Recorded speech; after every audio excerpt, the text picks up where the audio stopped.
Selamat datang di Bitcoin Goceng. Berusaha untuk perlahan-lahan. ASMR ya, perlahan-lahan. Karena ini sudah jam 12 malam. Iya, betul sekali. Special edition ya. Yap. Jam 12 malam.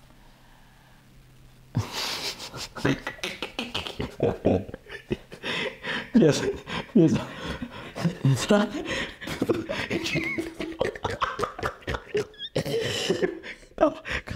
Tapi jangan keluar suara. Aduh. Jadi begini, Bitcoin Goceng ini buat yang pertama kali datang ya. Channel ini kita memberikan rekomendasi pembelian Bitcoin, bukan rekomendasi, melatih untuk pembelian Bitcoin setiap hari. Setidaknya kayak orang tengok, setidaknya ya enggak asma.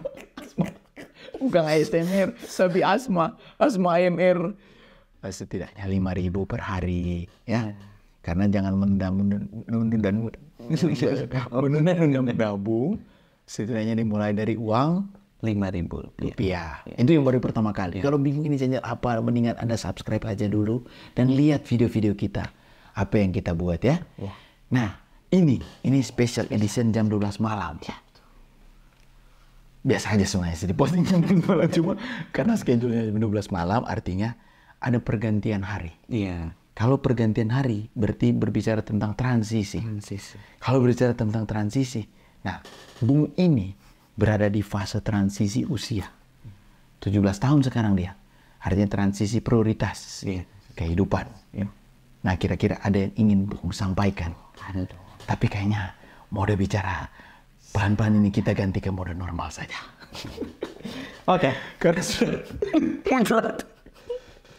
karena bingung ya.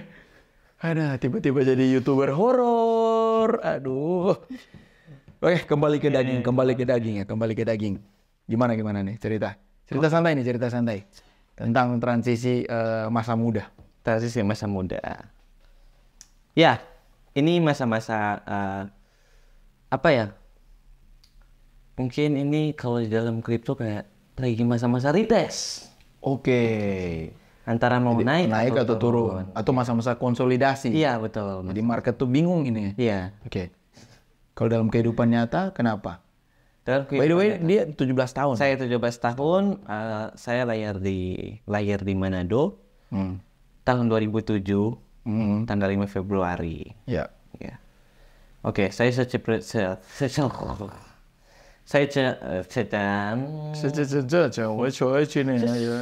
bahasa Cina. Saya secara pribadi terlahir di keluarga yang bisa dibilang tengah ya. Bukan. Ya, sorry to say Middle economic level. Ya, ini masa-masa di mana saya melihat keluarga saya yang mungkin ada beberapa ya tidak bisa diceritakan di sini ya. Saya bocah yang umur 17 tahun yang sudah memikirkan saya besarnya mau jadi apa, akan melanjutkan sekolah di mana, dan juga berapa lama saya harus bekerja secara intens. Tapi sebelum ke situ ada mungkin saya ya kembali lagi ini masa-masa retest, di mana akan menjadi masa-masa yang saya memilih untuk bersusah-susah dahulu dan bersenang-senang kemudian, atau bersenang-senang dahulu atau bersusah-susah kemudian. Yang tentunya saya memilih untuk sekarang saya memilih bersusah-susah dahulu dan bersenang-senang kemudian. Karena di situ akan menunjukkan saya next akan menjadi apa dan juga kesempatan-kesempatan apa yang saya dapat. Seperti yang sekarang ya, saya mendapatkan kesempatan untuk belajar tentang dunia cryptocurrency dan juga belajar tentang forex terhadap forex. Kan saya master banget ya. Oh, enggak. Dia banyak belajar banyak hal khususnya untuk capital market ya. Yap. Gitu. Karena ya saya selalu memegang prinsip follow the smart money atau follow the smart people. Karena saya belum bisa membayar sekelas Timothy Ronald yang 17 juta itu. Jadi saya bersyukur banget, alhamdulillah mendapatkan orang seperti Kak Jili ini. Ini video kok tiba-tiba jadi endorsement saya tiba-tiba. Oh enggak. Plannya nggak kayak gini. Tadi plannya tidak seperti Ini itu. terlalu lebar ya. Oke, kembali lagi. Jadi endorsement. Terlalu lebar. Nggak ya, tidak direkayasakan seperti itu ya. Oke. Dari hati itu, Pak. Tapi intinya yang sebelum dia nambah adalah poin yang tadi harus di-highlight adalah dia tidak membuang masa mudanya ke senang-senang. Senang-senang, ya. Senang-senang. Jadi dia ibaratnya bayar harga ya? Iya, itu bayar harga. Bayar harga yang masa mudanya yang lain hura-hura, Iya. dia belajar. Betul.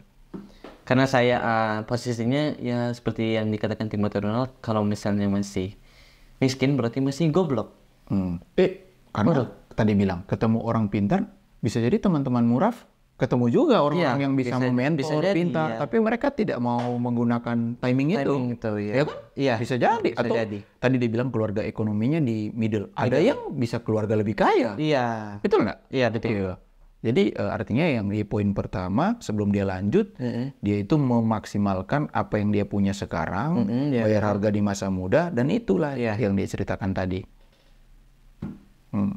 Ya, ini next ke poin ya? Iya, poinnya. Saya memilih jalan ini karena ya seperti tadi di poin 1, saya harus melewati masa muda mungkin. Iya, jatuhnya lebih melewati karena sekarang di fase-fase kelas 3 yang udah mau lulus, saya harus sedikit mempunyai waktu untuk teman-teman se-circle saya, yang dimana ya sekarang saya melihat mereka aktif dalam dunia ya fun lah istilahnya. Mungkin itu ya jalan yang mereka pilih, dan saya juga memilih jalan yang lain. Jatuhnya saya mencuri start. Willy bilang istilah apa? Hack kehidupan. Hack kehidupan. Ada hack kehidupan ya. Iya. Ya, paham ilmu. Tapi ya saya tidak merasa bangga karena saya tahu di luar sana ada yang lebih gila muda. Barusan lewat nih di lagi.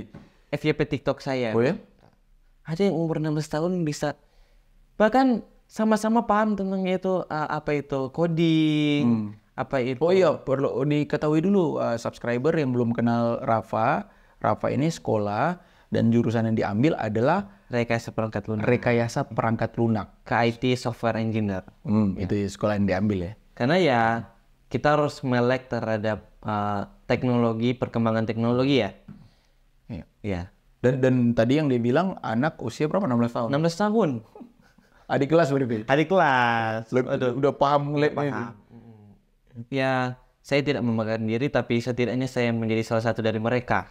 Dan menjadi yang terbaik di versi usia sekarang ya? Iya, betul sekali. Kak saja gitu, Raf. Jadi Kak, waktu pun Kak sekarang usia, saya guys, 35 tahun ya. 35 tahun, tahun depan saya 36. Saya pun sampai detik ini tidak membanggakan diri atau membandingkan diri saya dengan teman-teman sejawat atau orang-orang seusia saya yang 35, yang nol.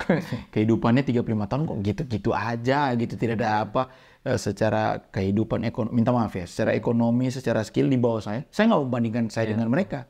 Tapi saya bandingkan dengan orang-orang yang 35 tahun tapi sekarang sudah jadi CEO perusahaan apa gitu, sudah punya kapital aset berapa miliar. Walaupun ya memang dengan punya start yang lebih cepat, tapi setidaknya saya pun merasa, ada yang lebih muda dari saya.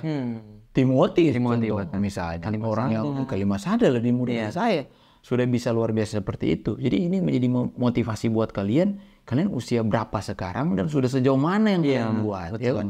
Iya. Ya tadi ya, itu kira-kira poinnya tadi maksudnya kan? Betul. Jadi ya untuk menggapai kesuksesan, yang saya juga melihat beberapa orang yang sudah sukses di luar sana, seperti kayak ya salah satu one on top ya, Prajogo.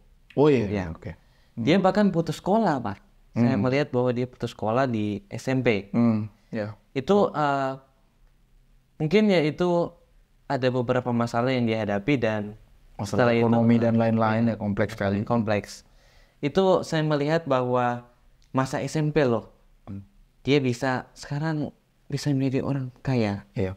Orang sukses. Ini perlu di bold ya. Iya. Jadi perlu di bold artinya diberikan konteks, artinya ada orang yang mengambil kisah-kisah orang yang putus sekolah, putus kuliah, bahwa bisa sukses seperti mereka. Perlu di bold, artinya gini.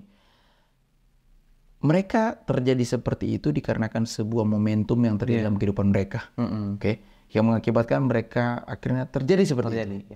Tapi bukan kesengajaan. Iya, betul. Bukan kesengajaan. Jadi jangan sampai seperti teman-teman, mereka bisa sukses walaupun putus. Saya mau putus sekolah aja deh kalau begitu. Bukan begitu, bukan begitu, Pak ya. Ada sebuah konteks yang mereka terjadi tanpa kesengajaan. Akhirnya mereka harus memilih nih. Saya mau kerja fokus, atau expert, atau lanjut sekolah. Akhirnya mereka memilih yang ini. Betul. Itu berbeda dengan mungkin Anda yang akhirnya memilih, saya expert juga kerja kagak, gitu, skillnya tidak ada, belajar tidak. Ya pilihannya putus sekolah, bukan begitu ya, konteksnya bukan begitu ya. Jangan ada kesengajaan salah itu sangatlah. Kalau misalnya Anda masih bisa sekolah, masih bisa terbiayai, ada orang tua atau siapapun seperti saya yang posisinya middle harus menggunakan kesempatan itu. Karena kita ini adalah harapan orang tua ya istilahnya. Pastinya.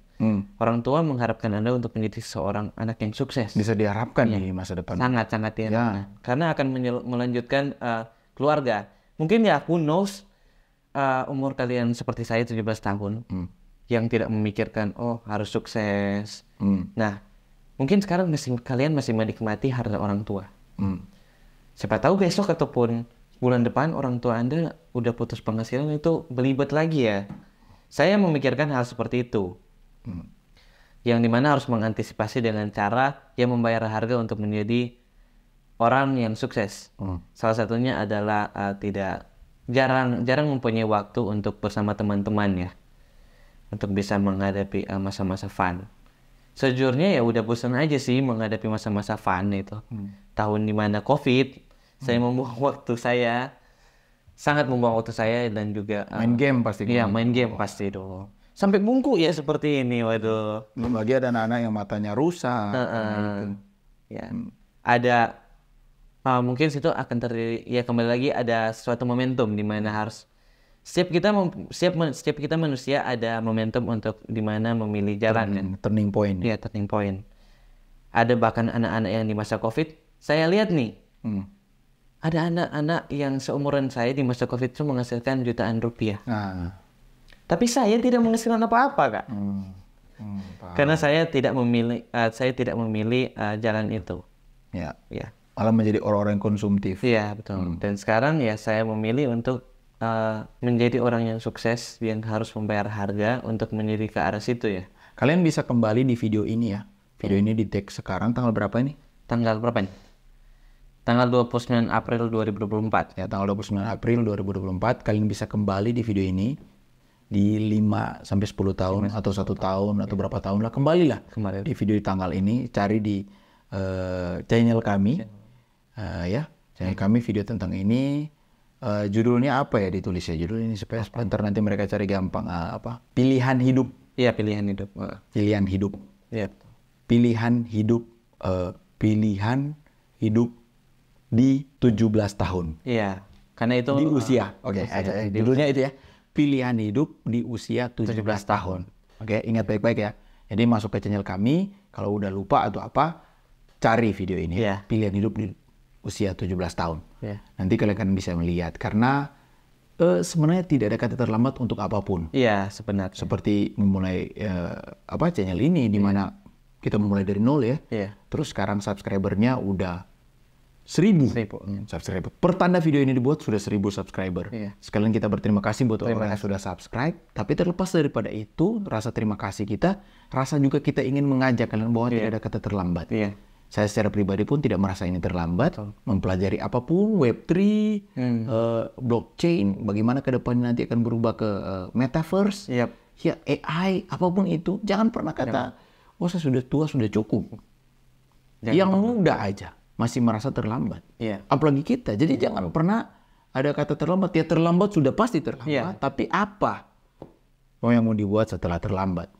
Kira-kira seperti itu ya. Dan kembali lagi, jangan ada kesengajaan.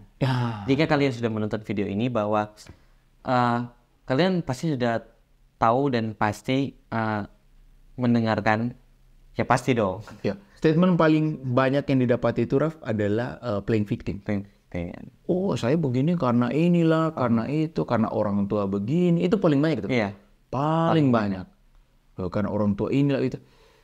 Bagaimana kalau kita memulai segala sesuatu dengan angka 0 aja sih sebenarnya. Reset aja, anggap itu semua tidak ada. Iya. Tidak ada orang support, tidak ada teman yang support. Kayak tadi, akhirnya tidak ada punya circle, tidak ada pergaulan, apa segala macam. Kita mulai dari 0 aja semuanya. Bahkan saya melihat begini Kak, dalam dunia kacamata orang, bisa dikatakan orang nol, dari nol banget nih. Bahwa saya meyakini bahwa mentalitas orang yang mulai dari nol itu lebih kuat daripada orang yang mulai udah ada. Ya. Setuju. Saya setuju. Setuju. Secara mentalitas ya. Iya, secara mentalitas yang terbentuk, saya setuju itu. Kalau secara kepercayaan diri, akan lebih percaya diri orang yang sudah punya modal. Iya, betul. Lu terlahir dengan keluarga yang kaya, diberikan modal berapa ratus juta atau miliar dari orang tuamu, atau background keluarga yang berpendidikan, seluruh keluargamu adalah seorang doktor, profesor, siapapun itu, akan lebih percaya diri daripada yang lawan daripada itu. Tapi mentalitas yang terbentuk apabila dia sama-sama maju nih, saya akan percaya kepada orang yang tadi lu bilang, lu gue tiba-tiba yang Rafa bilang barusan ya. Dan ya, kesimpulannya adalah video ini tujuannya untuk mengajak kalian yang masih berusia di, mungkin ada yang di bawah 17 tahun atau di atas 17 tahun, bahwa harus memikirkan keadaan keluarga kita, ekonomi keluarga kita, dan juga kita sendiri untuk di masa depan. Dan perlu diberikan konteks. Diberikan konteks artinya begini. Buat generasi sandwich ya. Iya, buat generasi sandwich yang merasa bahwa saya harus menanggung orang tua, menanggung begini, harus menanggung. Karena generasi sandwich itu tuh dipaksa harus berusaha membiayai A, B, C, dan F, G. Begini ya. Sebelum ke situ, ada sebuah statement ya. Kasihilah sesamamu manusia seperti dirimu sendiri. Artinya, mana yang harus lebih dulu dikasihi? Dirimu sendiri. Seperti dirimu sendiri. Artinya dalam konteks ini, kalian harus mampu mengembangkan dirimu sendiri dulu. Mandiri secara finansial, secara pemikiran, secara kecerdasan, secara kapital aset. Barulah kalian bisa untuk yang ini, yang orang lain. Saya tidak mengajarkan untuk egois ya, ini beda konteks. Lebih ke membekali diri sendiri. Jangan kalau misalnya boro-boro pingin yang ke orang lain tanpa membekali diri sendiri, itu pasti akan menyerah di tengah jalan. Malah akan mempersalahkan. Saya begini. Wah, itu jangan. Diri sendiri. Seperti yang dia lakukan, seperti yang saya lakukan setiap hari. Dan perlu dicatat juga, guys. Teman-teman saya yang jauh lebih tua dari saya juga nggak mau kalah mereka. Mereka mau belajar, terus-menerus belajar. Cari kanal-kanal YouTube yang seperti ini, yang terus belajar. Saya pernah bilang di video saya sebelumnya, saya mengikuti belajar tentang dunia pasar modal, bayar 10 juta waktu itu di tahun 2010-2011 saya belajar itu kalau dalam dunia pasar modal. Kalau dalam dunia pekerjaan saya sebagai seorang videografer di bisnis videografi, saya bayar $1.000. Jadi saya tidak pernah berhenti untuk membayar kelas, mengikuti. Bahkan saya di video kami yang lain, kami sementara menabung mengikuti akademi kripto. Betul. Apakah setelah kita mengikuti kita akan 100% sukses dari situ? Kita tidak peduli. Apakah setelah dari situ kita bisa jadi expert? Kita tidak peduli. Tapi keinginan kita untuk menambah wawasan ilmu kita, itu yang paling penting. Dia beres dari sekolahnya dia di usia 17 tahun, kan ini beres sekolah nih. Dia akan kuliah. Pasti. Kuliah dengan uangnya sendiri, dengan biaya yang dia dapat sendiri dari pekerjaan sendiri. Artinya kalau mau pikir kan uangnya tidak perlu pakai buat itu dong. Tapi dia mau mengembangkan skillnya dengan penuh rasa tanggung jawab dan bayar biaya kuliahnya sendiri. Nah, bagaimana dengan Anda? Ini dalam kapasitasnya dia tentu dengan skop kehidupan kita masing-masing tentu punya tanggung jawab dan kemampuan untuk nge-push diri kita sendiri di kapasitas masing-masing. Ini bisa diaplikasi ke banyak hal loh. Ke entah ke diet, kesehatan, ya kan, diet. Dia juga nge-gym loh sekarang. Diet, entah mengembangkan ilmu, mengembangkan karakter, networking, ya kan? Dengan pergaulannya PEX semua. PEX yang relate itu cuma orang Manado yang PEX. Artinya networking yang berkembang gitu. Kira-kira seperti itu ya maksudnya. Kalau menurut saya, kuliah dengan biaya sendiri itu agak terlalu jauh. Jadi kalau misalnya Anda mungkin masih berpikir bahwa saya sebagai anak di mana orang tua saya masih ada, pasti itu kewajiban orang tua untuk membiayai anaknya untuk sekolah, terutama kuliah. Sebenarnya jangan terlalu berpikir begitu ya, itu egois namanya. Nah, simpelnya atau kalau Gampangnya. tidak gampangnya atau belum bisa untuk membiayai Diri diri sendiri kuliah lebih tepatnya, coba biayain dirimu sendiri dengan cara kayak makan setiap hari itu nggak usah terlalu berat ke duit orang tua. Jangan kan makan, minta top up diamond, top up game. Jangan. Kalau misalnya masih mendapatkan uang, kalian harusnya bersyukur dan juga harus memikirkan untuk cara memutar uang itu kembali. Berarti apa gitu? Kalau misalnya untuk saya secara pribadi mungkin di masa-masa segini masih ada berpikiran, saya ini butuh kayak main misalnya contohnya main biliar atau itu juga kan harus mengeluarkan biaya. Iya, entertainment.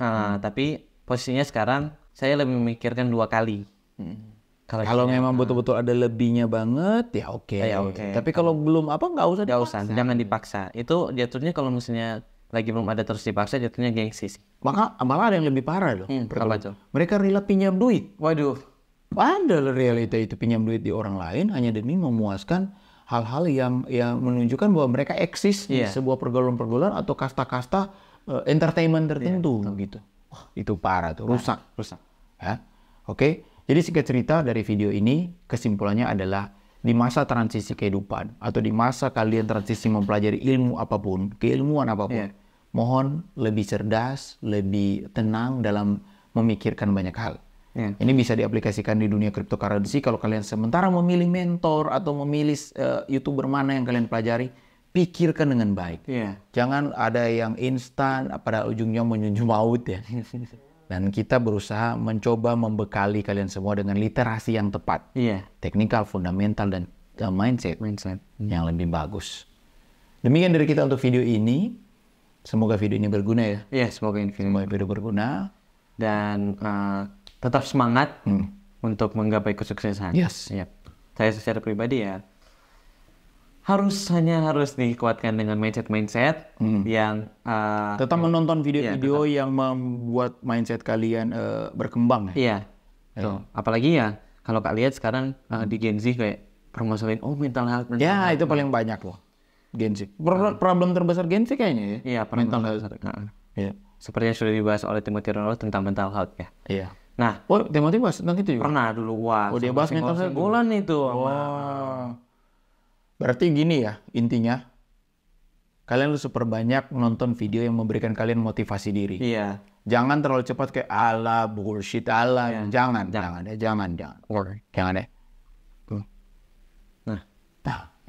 closing sudah mulai. Belum closing sih. Tipis-tipis. Oke, silakan. Sekalian closing ya, sekalian closing. Statement sama closing. Jangan terlalu berekspektasi tentang dalam dunia pekerjaan itu kayak ya udah lancar-lancar aja. Saya juga dalam masa transisi ini sudah sedikit merasakan akan tekanan gitu. Tapi ya mau gimana lagi, itu kembali lagi adalah harga yang harus dibayar. Nah, jangan terlalu santai terhadap kehidupan dan tetaplah mempunyai mindset untuk menjadi seorang yang sukses. Jangan egois terhadap diri sendiri. Oke. Sekian untuk special edition kali ini dan see you in the next video. But jangan lupa untuk subscribe dan juga nyalakan lonceng notifikasinya. Jangan di-share. Jangan di-share. Please, kami serius, bukan sarkas. Jangan di-share. Cukup ditonton saja, di-subscribe channelnya, nyalakan lonceng notifikasi. Jika kalian merasa penting untuk menonton video kami, karena kami rilis video setiap hari, 4 kali setiap hari. 2 kali jam 6, 2 kali jam 12, jam 6 pagi dan malam, jam 12 siang dan malam. Thank you.